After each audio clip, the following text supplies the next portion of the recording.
ہم خداوند کی روشنی میں چلے، روشنی میں چلے۔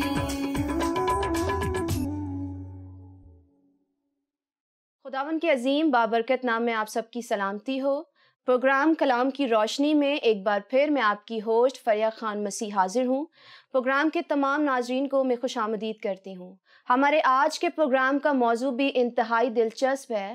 آج ہم سیکھیں گے وائس کی کتاب کے 4 باب کو، اور آج ہمارے ساتھ پروگرام میں شامل ہیں بہت ہی زبردست اسپیکر پاسٹر عزیز انور۔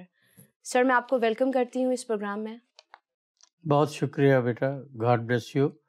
آپ نے مجھے دعوت دی اور میں آپ کے اس پروگرام میں آ سکا۔ آپ کا اور آپ کے ادارے کا میں شکر گزار ہوں۔ بہت بہت شکریہ سر۔ سر، میرا پہلا سوال آپ سے یہ ہے کہ اس کتاب کے 4 باب اور اس کی پہلی آیت میں حضرت سلیمان نے سورج کے نیچے کیا ہوتا دیکھا؟ بہت شکریہ۔ آپ نے 4 باب کا آغاز بڑے ہی خوبصورت سوال سے کیا ہے۔ Thank you sir. آپ کو یاد ہوگا کہ وائس کی کتاب کا آغاز جی وہ ایک سٹیٹمنٹ سے کرتا ہے، جی، اور اس سٹیٹمنٹ کو وہ اپنے اس پوری کتاب میں مختلف مثالوں کے ساتھ، تمثیلوں کے ساتھ یا منظر ناموں کے ساتھ اس کو پیش کرتا ہے۔ اس کی جو سٹیٹمنٹ ہے یا قرارداد ہے وہ یہ ہے کہ باطل ہے، سب کچھ باطل ہے۔ اور میں نے پہلے بھی گزارش کی تھی کہ باطل سے مراد یہ نہیں ہے کہ سب کچھ جھوٹ ہے۔ جی، یہاں جب وہ باطل کی بات کرتا ہے تو وہ یہ کہتا ہے کہ سب کچھ ہے، موجود ہے، ان کا وجود بھی ہے، ان کی کارگری بھی ہے، لیکن ان باتوں کو، ان چیزوں کو قیام نہیں ہے، ان میں کوئی استحقاق نہیں ہے۔ جب وہ 4 باب کا آغاز کرتا ہے، اگر ہم اس کو پڑھیں تو یہاں بڑی صفائی کے ساتھ لکھا ہے، تب میں نے پھر کر اس تمام ظلم پر جو دنیا میں ہوتا ہے نظر کی، اور مظلوموں کے آنسوؤں کو دیکھا، اور ان کو تسلی دینے والا کوئی نہ تھا، اور ان پر ظلم کرنے والے زبردست تھے، پر ان کو تسلی دینے والا کوئی نہ تھا۔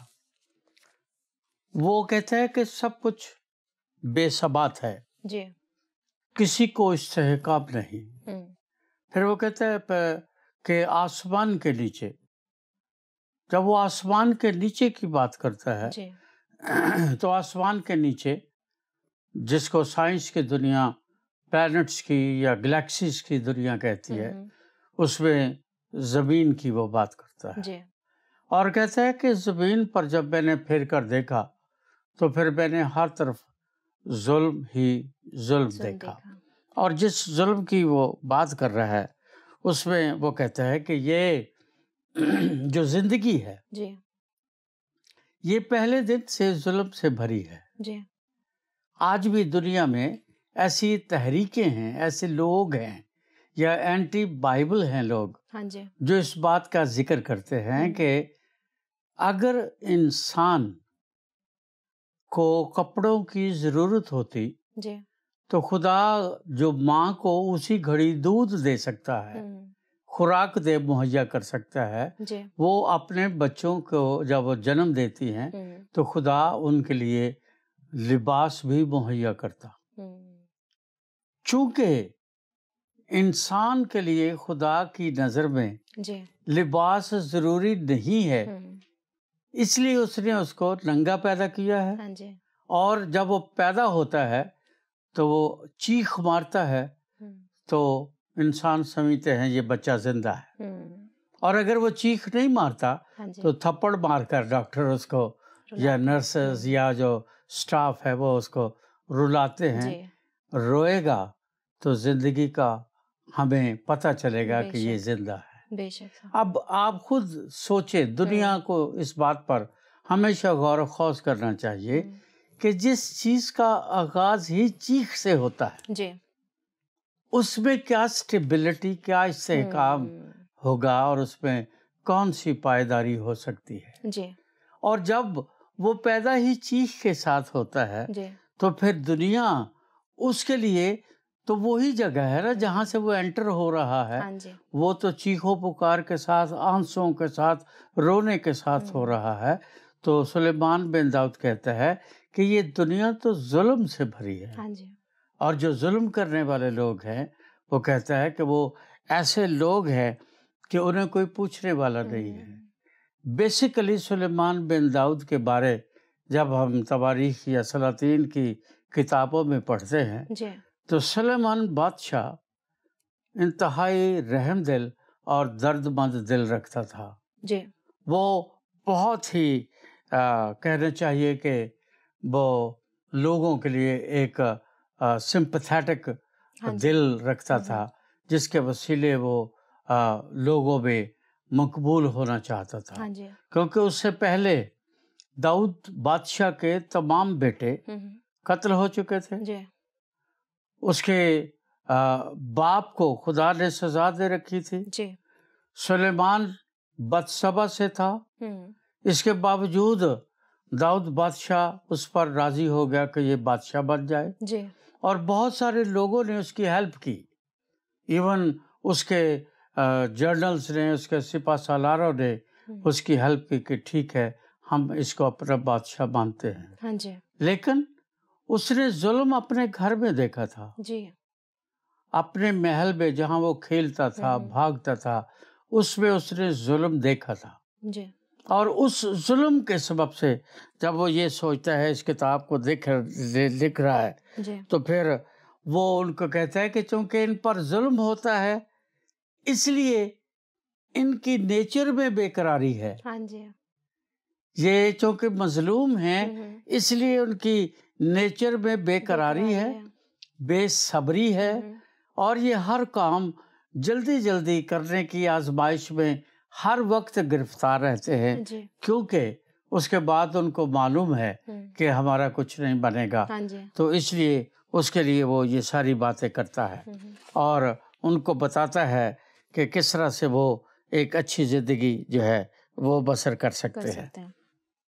بہت ہی زبردست سر. میرا اگلا سوال آپ سے یہ ہے کہ آپ اس کتاب کے 4 باب اور اس کی 1 سے 16 آیات میں حضرت سلیمان کے مزاج کو کیسے بیان کریں گے؟ بہت اچھی بات کی آپ نے. میں نے آپ کو پہلے سیشنز میں بتایا تھا کہ وہ وائز ہے. اور وائز جو ہے اس کی کوئی بھی دنیا کا جو مقرر ہے، جو وائز ہے، جو تقریر کرتا ہے، آپ کسی بھی ڈیل کارنیگی کو پڑھ لیں، دوسروں کو پڑھ لیں. میں نے بتایا تھا کہ ہر وائز کے پاس 3 بیسک بنیادی باتیں ہوتی ہیں. پہلی بات کہ وہ جو بیان کرنا چاہ رہا ہے اس کا پس منظر یا دیباچہ کیا ہے. دوسری بات وہ اس پہ کس مضمون پر، جس کو ہم نفس مضمون کہتے ہیں فن تقریر میں، پھر وہ نفس مضمون پر بات کرتا ہے. اور تیسرا وہ آخر میں جسے ہم عام اپیل کے طور پر کہتے ہیں اور انگلش میں لوگ اسے اپلیکیشن کہتے ہیں، وہ اپیل پر بات کرتا ہے. اب اس نے پہلے باب میں جس بات کو بیان کیا ہے، اب اس کو 4 باب میں وہ پہلی 16 آیات میں مختلف ٹاپکس کے ساتھ بیان کر رہا ہے. اس کو اس نے حصوں میں تقسیم کیا ہے. جیسے وہ پہلی آیت سے 16ویں آیت تک جب ہم اس کا مطالعہ کرتے ہیں تو وہ پہلی بات جو بیان کرتا ہے وہ یہ ہے کہ شکستہ دل اور مصیبت زدہ لوگوں کے لیے سلیمان اپنے اندر ایک ہمدردی، ایک پیار، ایک ترس جو ہے اسے محسوس کرتا ہے. پھر وہ کہتا ہے کہ اس مجبوری کے سبب سے، اس دکھ کے باعث جس میں وہ زندگی بسر کرتے ہیں، اس ساری تگ و دو میں، اس جد و جہد میں وہ جب ناکام ہوتے ہیں، شکست کھاتے ہیں، تو پھر وہ کہتے ہیں، مجبور ہو کر یہ کہتے ہیں اس سے بہتر تھا کہ ہم پیدا ہی نہ ہوتے. اور یہ اگر آپ بائبل کا مطالعہ کریں تو ایوب جیسا شخص بھی کہتا ہے کہ اس سے بہتر ہے کہ میں پیدا ہی نہ ہوتا. تو اس طرح سے بہت سارے لوگ جب اس قسم کے دکھ سے اور جدوجہد سے گزرتے ہیں تو وہ یہ کہتے ہیں کہ کاش میں پیدا ہی نہ ہوتا. اور چوتھے باب کی دوسری آیت سے دوسری اور تیسری آیت میں وہ اسی کو بیان کرتا ہے. پھر وہ اس میں بیان کرتا ہے کہ نیک آدمی جو ہے وہ کبھی یہ خواہش نہیں کرے گا کہ کاش میں پیدا ہی نہ ہوتا. بے شک نیک آدمی، کیونکہ نیک آدمی کو دنیا شاید وہ سمجھتے ہیں کہ نیک سے، اب نیک کو بھی ہمیں سلیمان بن داؤد کی عینک سے دیکھنا پڑے گا. نیک سے مراد یہ نہیں ہے کہ کوئی کسی بھوکے کو کھانا کھلا رہا ہے یا کوئی شبیل بنا رہا ہے، کوئی نلکا لگا رہا ہے، کوئی یہ کر رہا ہے، کوئی وہ کر رہا ہے. یہ نیکیاں نہیں ہیں. اور اگر یہ نیکیاں ہیں تو پھر بائبل مقدس ان کو نیکیوں کے زمرے میں نہیں لاتی. بائبل مقدس ان کو ان کاموں میں لاتی ہے جو انسان ایک دوسرے کے لیے کرتے ہیں صرف اس لیے کہ لوگ انہیں نیک جانیں. لیکن جب سلیمان کسی کو نیک کہتا ہے اپنی کتابوں میں یا تحریرات میں، تو اس سے مراد یہ نہیں ہے جو شبیلے لگاتے، دودھ پلاتے اور یہ کرتے ہیں. نہیں، اس سے مراد نیک لوگ وہ ہیں جو اپنے باطن میں خدا کے روح کو یا دم کو محسوس کرتے ہیں اور پاکیزگی کی طرف بڑھتے ہیں. تو جو پاکیزگی کا تجربہ رکھتا ہے سلیمان بن داؤد اس کو نیک کہتا ہے. اسی لیے پاک کلام میں آپ نے بھی پڑھا ہوگا کہ خدا کے بندے، خدا کے لوگ، رسول، نبی، خدا خود کہتا ہے پاک بنو کیونکہ تمہارا بلانے والا پاک ہے. کہیں نہیں لکھا نیک بنو. نیک تو عیدی بھی تھا، نیک تو عمران خان بھی ہے، نیک تو بے شمار لوگ ہیں دنیا میں. گنگا رام تھا، وہ اپنا گلاب دیوی تھی، یہ تو سب نیک لوگ ہیں کیونکہ وہ دوسروں انسانوں کے لیے کام کرتے ہیں. لیکن یہ کام کرنے والے لوگ، اس طرح کے کام کرنے والے لوگ کہاں تک پاک ہیں یہ صرف خدا جانتا ہے. اور سلیمان بن داؤد یہی بات کہتا ہے کہ وہ جو پاک دل ہیں وہ کبھی یہ نہیں کہیں گے کہ کاش اس دن کو دیکھنے سے پہلے ہم مر جاتے. وہ اس راز کو ایماندار کے لیے وہ کہتا ہے کہ ایماندار جو ہے وہ پاک ہے، وہ راست باز ہے، وہ خدا کے جلال اور خدا کی قدرت کی اور یہ زندگی جو اس نے اس کو دی ہے، یہ بدن جو اس نے اس کو دیا ہے، یہ دنیا میں جس میں اس نے رکھا ہے اس میں بھی وہ کہتا ہے یہ خداوند کا شکر کی بات ہے. اس لیے وہ یہ کہتا ہے کہ یہ سارے دکھ اور سکھ جو ہیں جو زندگی کا حصہ ہیں یہ خدا کے جلال کے لیے ہے. اس لیے وہ کہتا ہے کہ جو دکھ سہتے ہیں پہلی آیت سے چھٹی آیت تک وہ یہ یاد رکھیں، تیسری آیت تک کہ وہ اگر دکھوں میں ہیں تو اس میں کوئی بات نہیں، خداوند انہیں سکھانا چاہتا ہے. اور زبور میں تو باقاعدہ لکھا ہے کہ اچھا ہوا کہ میں نے مصیبت اٹھائی تاکہ تیرے آئین سیکھوں. اور یہ بالکل درست بات ہے. ہم گھر میں بھی وہ بچے جو نافرمان ہوتے ہیں، ماں باپ تو ان کو بھی سزا دیتے ہیں، سزا تو وہ بھی پاتے ہیں. کچھ وہ لوگ بھی سزا پاتے ہیں جنہوں نے جو بویا ہے وہ کاٹ رہے ہیں. اب وہ نیک ہیں یا پاک ہیں اس کا فیصلہ انسان نہیں کرتا، اس کا فیصلہ خدا کرتا ہے. کیونکہ ہم تو اپنی عینک سے دیکھ کر، اپنے نقطہ نظر سے، انسان کو راست باز بھی کہتا ہے، نیک بھی کہتا ہے، اچھا بھی کہتا ہے، اس کو پاک بھی کہتا ہے. ساری صفات وہ ایک دوسرے سے جوڑ دیتے ہیں. لیکن سوال یہ ہے پاک کون ہے؟ پاک وہ ہے جس کو خدا کہتا ہے کہ یہ پاک ہے، کیونکہ خدا کے سوا کوئی پاک نہیں. اب جب کوئی پاک ہی نہیں، اس کو پاکیزگی کا پتہ ہی نہیں ہے، جب اسے سینکٹیٹی کا تجربہ ہی کوئی نہیں ہے تو وہ کسی کو کیا کہہ سکتا ہے؟ پھر تو وہ اس کا اپنا معیار ہے. ہاں جی. اور وہ معیار ضروری نہیں کہ وہ درست ہو. جی. معیار تو وہ ہے جو خدا قائم کرتا ہے. جی. اس لیے وہ اس میں کہتا ہے کہ ایماندار جو ہیں ان کے لیے یہ دکھ، یہ سکھ، یہ باتیں، یہ اسٹرگل، یہ ٹوائلنگ، یہ کوئی اتنی بڑی بات نہیں ہے، کیونکہ ساری چیزیں مل ملا کر اس سے محبت رکھنے والوں کے لیے بھلائی پیدا کرتی ہے. وہ یہ بتانا چاہ رہا ہے. پھر وہ جب ہم اس کی چوتھی آیت سے چھٹی آیت کا ہم مطالعہ کرتے ہیں تو وہ اس میں یہی بیان کرتا ہے کہ جب کوئی شخص زیرک ہے، دانش مند ہے، عقل مند ہے، زندگی میں کامیاب ہے، اپنی زندگی کے اہداف کو آسانی سے یا مشکل سے حاصل کر لیتا ہے، تو پھر اس کے ارد گرد کے لوگ چونکہ وہ کر نہیں پاتے اس لیے وہ اس سے حسد رکھتے ہیں، اور وہ جو حسد رکھنے والے لوگ ہیں وہ اس کے بدخواہ ہو جاتے ہیں. اور بائبل میں یہی ہے.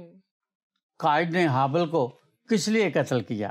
اسی لیے کہ اس کے اندر ایک حسد آ گیا، ایک بدخواہی آ گئی، ایک ظلم کی ایک سوچ پیدا ہو گئی کہ لو جی یہ خدا کے بہت قریب ہے اور میں نے تو سب کچھ دیا ہے لیکن میں خدا کے قریب نہیں ہوں.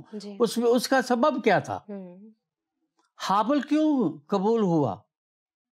کیونکہ حابل کو اس کے اندر جو زندگی کا دم خدا نے ڈالا تھا، اس ضمیر نے اس کو بتایا کہ خدا کے حضور جانے کے لیے ضروری ہے کہ انسان پاک ہو، اور جو پاک ہوگا اس کے لیے ضروری ہے کیونکہ بغیر خون بہائے معافی نہیں. یہ خدا کا قانون ہے، اس کا اصول ہے، اور خدا اپنے قوانین نہیں بدلتا، نہ اس میں ترمیم کرتا ہے. حابل کو اس کے ضمیر نے یہ بتایا کہ وہ قربانی پسند کرتا ہے، وہ اس کا قانون ہے بغیر خون بہائے. اب قائن یہ بات نہیں جانتا تھا.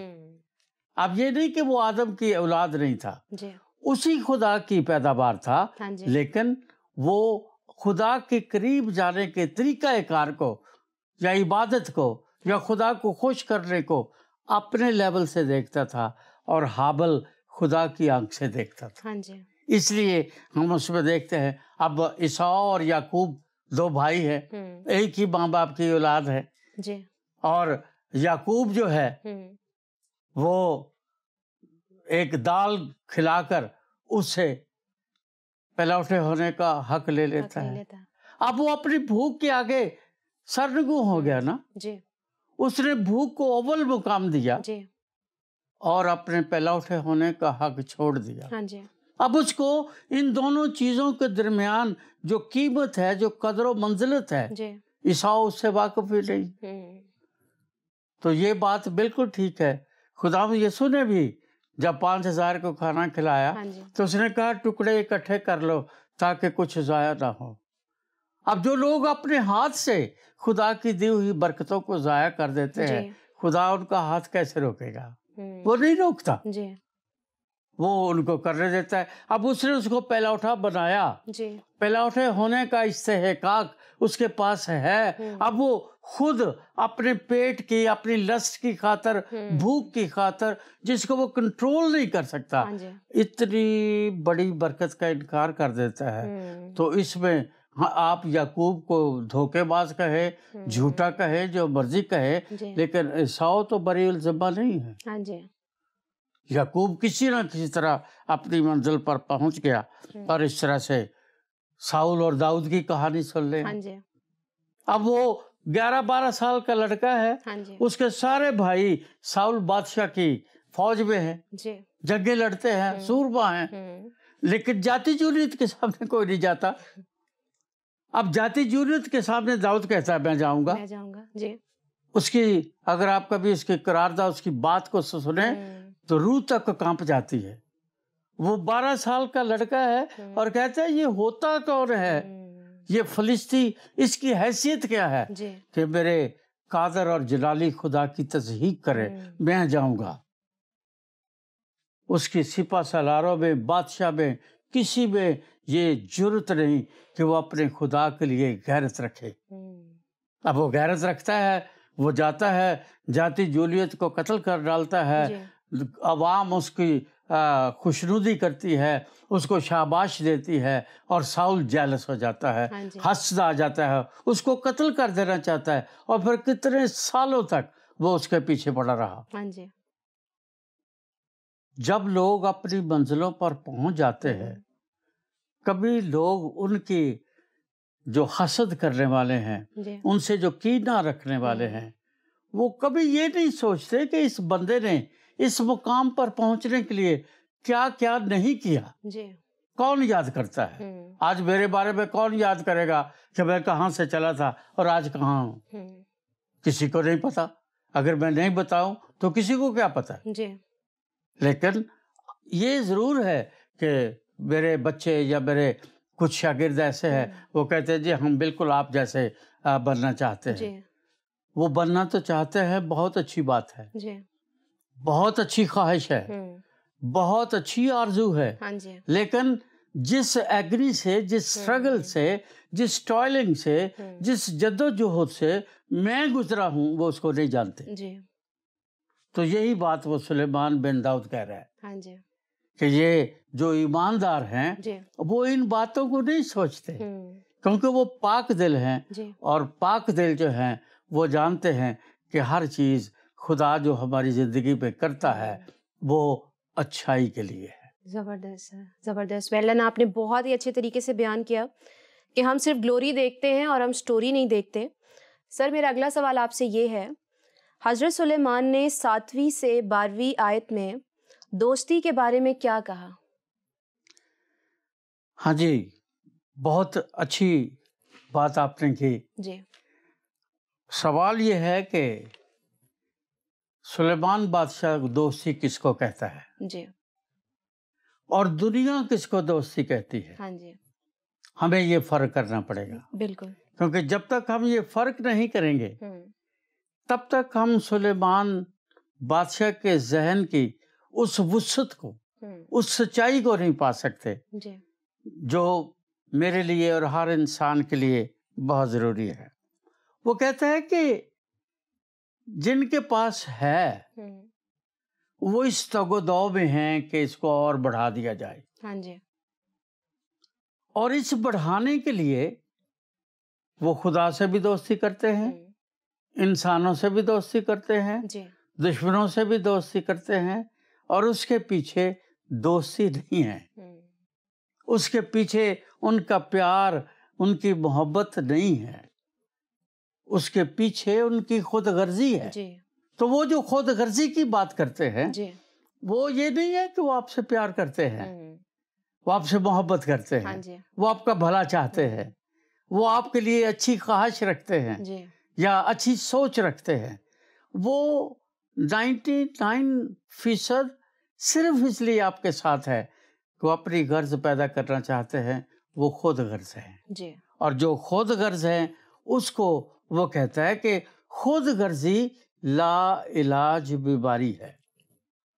اس لیے اس خود غرضی کا جو علاج ہے وہ کسی کے پاس نہیں ہے، کیونکہ جب انسان اس میں پڑ جاتا ہے، خود غرضی میں، تو پھر وہ رشتے، ناطے، محبتیں، پیار، یہ ساری چیزیں بھول کر صرف ایک نقطے پر کھڑا ہو جاتا ہے کہ میرا بھلا کس میں ہے، میرا فائدہ کس میں ہے، میں کیا کر سکتا ہوں، کیسے حاصل کر سکتا ہوں، اور پھر اس کے لیے وہ قتل بھی کرتا ہے، وہ ظلم بھی کرتا ہے، وہ چھینتا بھی ہے، وہ ریاکاری بھی کرتا ہے، وہ حسد بھی کرتا ہے، وہ نفرت بھی کرتا ہے، تاکہ کسی نہ کسی طرح اپنی غرض کو پورا کرے، اور اپنی غرض کو پورا کرنے کے لیے وہ یہ سارے کام کرتا ہے، اور اس کو وہ اپنی محبت یا پیار کا نام دیتا ہے۔ لیکن شکر ہے کہ سلیمان بن داؤد اس خود غرضی کا علاج بھی وہاں بتاتا ہے، اس کا علاج وہ بتاتا ہے کہ اس خود غرضی کا جو کہ لا علاج بیماری ہے، اس کا ایک علاج ہے، اور وہ علاج ہے ملنساری۔ ملنساری یعنی سب سے پہلے وہ اپنے خالق خدا کے ساتھ رفاقت کو قائم کرے. اگر وہ اس کے ساتھ رفاقت کو قائم کر لیتا ہے تو پھر بنی نوع انسان کے ساتھ محبت اور رفاقت میں سچائی اور پاکیزگی آ سکتی ہے. اگر وہ خدا کے ساتھ رفاقت نہیں رکھتا تو پھر وہ بنی نوع انسان کے ساتھ یا اپنے ہم جنس انسانوں کے ساتھ کسی طرح کا اچھا برتاؤ نہیں کر سکتا. جس کو علامہ اقبال صاحب نے بڑے خوبصورت الفاظ میں بیان کیا ہے کہ درد دل کے واسطے درد دل کے واسطے پیدا کیا انسان کو، ورنہ اطاعت کو کب نہ تھے کروبیاں. وہاں تو لاکھوں فرشتے ہیں جو ستائش کر رہے ہیں، جو حمد گا رہے ہیں، جو گیت گا رہے ہیں. ان کی سرگم بھی ٹھیک ہے، ان کی لے بھی ٹھیک ہے، تال بھی ٹھیک ہے، وہ خدا کے حضور میں کھڑے ہیں. تو پھر ضرورت کیا تھی؟ اور یہی وجہ ہے کہ خدا نے انسان کو بنایا اور رشتوں کے بند میں باندھا. اور آج وہ لوگ جو رشتے کی قدر نہیں کرتے، جو رشتوں کی قدر نہیں کرتے، وہ اکیلے پن کا شکار ہو جاتے ہیں. اور جب اکیلے پن کا شکار ہو جاتے ہیں تو وہ ذہنی طور پر بیمار ہو جاتے ہیں. یا تو خودکشی کرتا ہے یا پھر وہ دوسروں کی جان لے لیتا ہے. وہ یہ ماننے کے لیے تیار ہی نہیں ہوتا کہ یہ اس کے تو اپنی پیدا کردہ بیماری ہے. آپ دنیا میں دیکھ لیں، ڈپریشن کوئی مرض ہی نہیں ہے. جی بالکل. یہ وہ مرض ہے جو انسان خود پیدا کرتا ہے. اور اس کے لیے آپ دیکھ لیں اس وقت میڈیکل جو 2020 کا جو میڈیکل سائنسز ساری دنیا کا آیا ہے، اس میں سب سے زیادہ جو دوائی بکی ہے وہ ڈپریشن کی ہے. یہ ایک دوسرے سے نہیں لگتی، اس کے جراثیم نہیں ہوتے. یہ نہیں کہ آپ ماں باپ سے لے کر کنجینٹل ہے، یہ پیدائشی، ایسی کوئی بات نہیں. یہ وہ بیماری ہے جو انسان اپنی سوچ سے اپنے اندر پیدا کرتا ہے. اور جب وہ ڈپریس ہو جاتا ہے تو پھر ہارٹ اٹیک بھی ہوتا ہے، پھر برین ہیمریج بھی ہوتا ہے. پھر جب وہ ڈپریس ہو جاتا ہے پھر شوگر بھی ہو جاتی ہے، ڈائبیٹک بھی ہو جاتا ہے، پھر وہ ہائی بلڈ پریشر کا مریض ہو جاتا ہے. کس وجہ سے؟ وہ تنہائی کا شکار ہو جاتا ہے. اس لیے خدا نے انسان کو پیدا کیا تھا تاکہ انسان تنہا نہ رہے. اور اس نے کہا اکیلا رہنا اچھا نہیں. تو جس کو خدا کہتا ہے کہ اچھا نہیں، یہ کوئی ضروری نہیں کہ میاں بیوی کے رشتے کے لیے ہو، یہ کوئی ضروری نہیں ہے. یہ معاشرے کی اکائی ہے. تو معاشرے کا ایک بیسک فاؤنڈیشن سٹون ہے کہ انسان کو اکیلا نہیں رہنا چاہیے. میڈیکل سائنس بھی اس کی نفی کرتی ہے اور ہمارے تجربات بھی. تو اس لیے وہ کہتا ہے کہ خود غرضی چھوڑ کر محبت اور ملنساری کرنا سیکھو اور اس کے مطابق زندگی بسر کرو، ورنہ سب کچھ باطل ہے. بہت ہی زبردست سر. پادری صاحب نے ہمیں بہت ہی زبردست بات بتائی کہ کس طریقے سے حضرت سلیمان نے ہم سے کہا کہ ہمیں خود غرضی کو چھوڑ کے ملنساری اور محبت کے ساتھ زندگی کو بسر کرنا ہے. ہمیشہ کی طرح میں نے آج بھی پادری صاحب سے بہت برکت پائی اور میرا ایمان ہے کہ ہمارے ناظرین نے بھی بہت برکت پائی ہوگی. شو کا وقت ختم ہوا جاتا ہے. آپ سے ملاقات ہوگی نیکسٹ ایپیسوڈ میں. تب تک کے لیے خدا حافظ. آؤ ہم خداوند کی روشنی میں چلے، روشنی